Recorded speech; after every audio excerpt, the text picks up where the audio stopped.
Great. Now, this video, I'm going to show you how to make fragrant peanut oil. This is pure peanut oil, very expensive. But to make nice mooncake or mooncake biscuit, doll biscuit and mooncakes, peanut oil is the best. And we're going to heat it up. You're going to heat it up. No ladle is needed. You've got to heat it up. And then you put in shallots.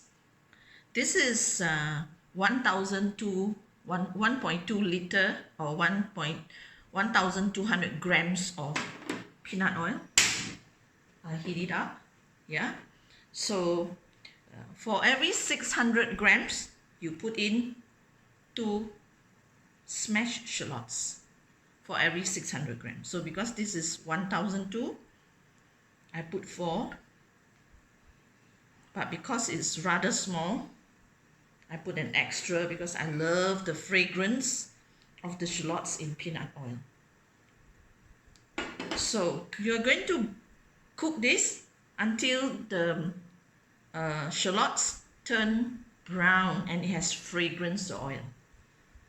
Alright, let's let it boil and then I'll show you how it fragrances the oil.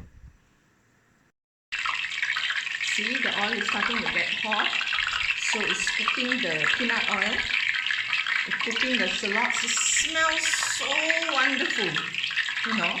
So this is the extra effort that you put in, the love for the family, the love for your friends. You prepare this, it takes a lot of effort.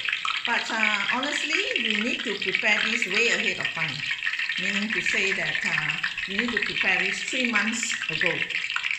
I have already, so this is just to show you, and then if you have prepared 3 months ago, you can add this into the ones that you just made.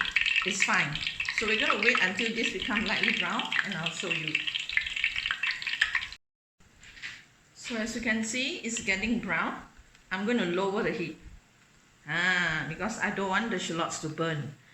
What I do is I will crush all the crispy shallots into the oil. So when I add the oil into the mooncake doll biscuit or into the mooncake flour, wow, it smells so delicious. Yeah, you can see when you smell things like that from your mooncake, then you know the person have done it from home. Yeah. Yeah. I don't have anything in my hand. I'm not using a ladle to stir it or anything. Yeah. So the hot oil itself will brown the shallots. But if you do want to turn, I don't have to. I'll go and get a ladle. Now if you do want to turn, you can turn it so that it doesn't get too brown. Yeah. Now I'm going to turn off the heat to let it cook by itself. So as you can see, this will become very crispy, and that's it. I never stir the oil. Yeah, I never stir the oil at all. And wooden spoon, no plastic spatula please. Wooden. Metal, you might be very hot, so better wooden. Yeah. So this peanut oil for mooncake is ready. So cool it. At least cook 1 day before you want to use. It should be completely cool before you use.